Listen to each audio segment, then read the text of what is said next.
দেখতে যেমনই হোক না কেন জিনিসটা কিন্তু অনেক সুন্দর। আপনারা সবাই চিনেন, এটা হলো শসা। মাত্র একটা শসা দিয়ে ছোট, মাত্র এই দেখুন এরকম করলে কিন্তু ছোট, আর এরকম করলে কিন্তু কি বড়, একদম সাপের মতো পেঁচানো, খুব মজাটা খেতে। এটা কে করছে? আমি। তুমি শিখে করছো? হ্যাঁ। মাশাআল্লাহ, অনেক সুন্দর হয়েছে তো।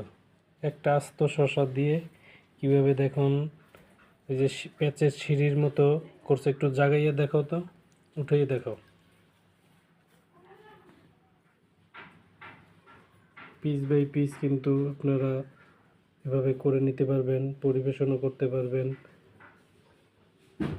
দেখতেও অনেক সুন্দর লাগছে। আমার বড় মেয়ে এটা করছে, ওর আবার মেধা ভালো, যদিও একটা কিছু দেখে তো এটা করতে পারে। সরিষা দিয়ে মাখাইছে, একটার সাথে একটা জড়িত আছে, দেখেন কোনোটা আলাদা হয়নি। মাশাআল্লাহ, ওর জন্য দোয়া করবেন। আপনারা সবাই ভালো থাকবেন। আসসালামু আলাইকুম।